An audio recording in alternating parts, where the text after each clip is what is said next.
Doctor और मरीज की अगर आपसी बातचीत और भाषा बहुत सरलता से समझने लायक हो और एक दूसरे को बात करके समझाएं और बोलें, तो लगता है कि बहुत सी बीमारी अपने आप ही कम हो जाती है, दूर हो जाती है। ऐसे बहुत से रिसर्च पेपर, ऐसे बहुत से आंकड़े इस बात को दावा करते हैं, इस बात को बताते हैं, पेश करते हैं कि डॉक्टर और मरीज़ का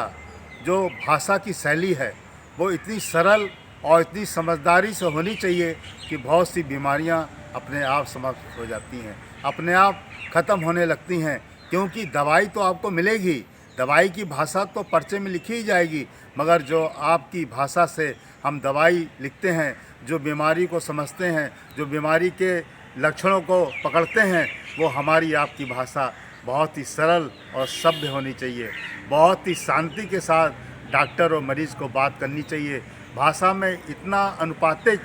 एक मिलन होना चाहिए कि लगे कि हाँ, वास्तव में ये हमारा मरीज़ जो है अपनी बीमारियों को बहुत ही सरलता से और पूरी तरह से बता रहा है, और डॉक्टर को भी दवाई लिखने में बहुत ही सरलता होती है, क्योंकि उसको उस बीमारी के सारे लक्षण बहुत ही तरीके से हर एंगल से मिल जाते हैं, जिससे कि वो पकड़ अपनी मजबूत कर लेता है और पर्चे पर दवाई लिखने में उसको बहुत ही सरलता और आसानी होती है। आइए हम जो आंकड़े हैं उनको और मजबूत करें और अपनी भाषा शैली को जो मरीज़ हैं, जो डॉक्टर हैं, वो लोग कितनी सरलता से उपयोग करें, जिससे कि हमारे देश में जो ये मरीजों की संख्या है धीरे धीरे कम हो और डॉक्टरों का जो अनुभव है, पेशा है, वो इतना मजबूत हो कि एक ही बार में मरीज़ को देखकर दवाइयों का जो अनुपातिक मिलन मिले, जो दवाइयाँ मिले वो इतनी कारगर हों, इतनी अच्छी साबित हों कि वो तुरंत ही उनको आराम दें और उनका जीवन स्वस्थ बने। एक अच्छे स्वस्थ जीवन के लिए हमें डॉक्टरों का सहारा बहुत ज़रूरी है, और देखा जाए तो आज के इस परिवेश में डॉक्टर हमारे चलते फिरते भगवान हैं, और उनसे ही हम अपनी शारीरिक बहुत सी बीमारियों को, बहुत सी कठिनाइयों को दूर करने में जो दवाइयाँ लेते हैं उनको अपनी सरल भाषा में बोल के ही ले सकते हैं। इसलिए हम सब लोगों को चाहिए कि अपनी भाषा जो हमारी है डॉक्टर से बात करने की, बहुत ही सरल और सभ्य और बहुत ही तरीके से होनी चाहिए, शालीनता से होनी चाहिए, जिससे कि हमें दवाई मिलने में बहुत आसानी हो और हमारी बीमारी का पकड़ उनके हाथ में बहुत मजबूती से रहे, जिससे कि वो हाथ से जो दवाई लिखें वो इतनी कारगर साबित हो कि हम सब लोग जीवन में स्वस्थ होकर अपने जीवन को, इस मानव जीवन को बहुत ही अच्छे से निर्वाह कर सकें और अपनी मानवीय संवेदनाओं को आगे लेकर सबके साथ एक तरह से मिलजुल कर इस तरह के कार्यों में चलें कि वास्तव में हम स्वस्थ रहकर अपने देश को भी स्वस्थ रहने का एक संदेश सबको प्रचारित करें, प्रकाशित करें, और वास्तव में हम सब लोग अपने इस जीवन में अपने जो सम्मानीय डॉक्टर हैं उनको बहुत बहुत कोट कोट बार धन्यवाद देते हैं, बधाई देते हैं कि वो हमारे इस देश में लोगों को इतने अच्छे तरीके से देखते हैं, सब तरीके से देखकर, तौर तरीके से देखकर दवाइयाँ लिखते हैं, जो हमारे पूरे इस भारतवर्ष के सभी लोगों को स्वस्थ रखने में आगे आते हैं और आगे रखने के लिए पहल करते हैं। सभी डॉक्टर्स बंधुओं को हमारा हार्दिक बधाइयाँ, शुभकामनाएँ। जय हिंद। महाकुंभ 2025 प्रयागराज में लगभग 1/3 भारत की जनसंख्या पहुंच चुकी है और भी आने की उम्मीद है। महाकुंभ 2025 प्रयागराज में सबसे बड़ी खुशी की बात यह है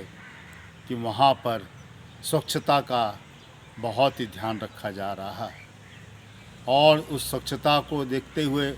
वहाँ पर आपको कोई भी ऐसी चीज़ नहीं दिखाई देगी कि आपको लगे कि वहाँ पर कोई गंदगी है या कोई पॉलीथीन, प्लास्टिक या अन्य कोई ऐसा सामान पड़ा हुआ है जो वातावरण को दूषित कर रहा है। कितनी बड़ी मिसाल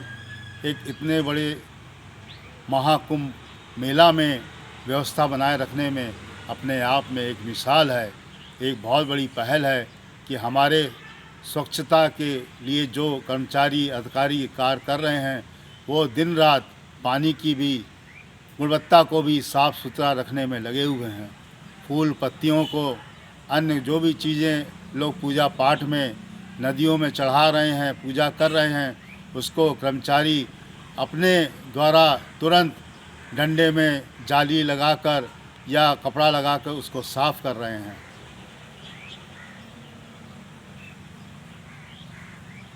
साफ करके निकाल कर उसको ऐसी जगह पर ले जा रहे हैं जिससे कि वो वातावरण दूषित ना हो और स्वच्छ वातावरण बना रहे।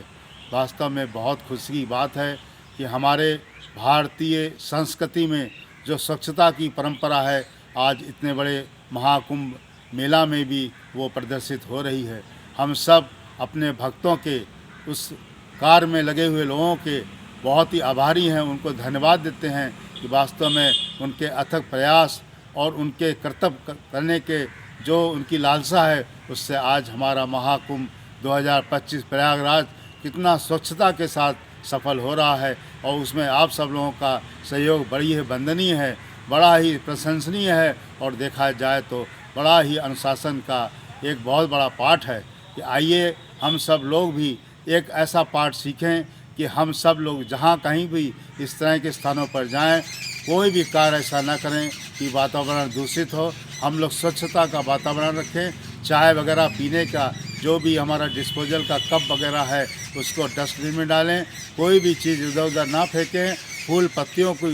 कम से कम पूजा में उपयोग करें, कम से कम पूजा में लाएं और अपनी नदियों को स्वच्छ बनाए रखने में हम लोग मदद करें। हमारा स्वच्छ जल ही हम लोगों को याद दिलाता है कि हमारी जो माँ गंगा, जमुना और सरस्वती हैं वो वास्तव में आज इस संगम तट पर उपस्थित होकर हम सब लोगों को स्नान करा रही हैं और हम लोग स्नान करके अपने को कृतज्ञ मान रहे हैं। आइए हम सब लोग इस स्वच्छता के साथ महाकुंभ 2025 प्रयागराज को आने वाले सभी लोगों को धन्यवाद दें और सबके आभारी रहें कि वास्तव में आप लोगों के सहयोग से आज ये स्वच्छता का महाकुंभ 2025 बहुत अच्छे से संपन्न हो रहा है, आगे बढ़ रहा है और धीरे धीरे ऐसे स्थान पर चल रहा है जो लगभग आने वाले समय में ये हमारा विराम ले लेगा और हम सब लोग बड़े ही स्वच्छता के साथ अपने को इस जीवन में धन्य मानेंगे जो हमने महाकुंभ 2025 में डुबकी लगा के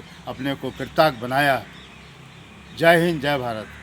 नमस्कार दोस्तों, मेरे चैनल को सब्सक्राइब, लाइक करें और आइकॉन को जरूर दबाएं ताकि आने वाले वीडियो को आपको नोटिफिकेशन मिल जाए। धन्यवाद।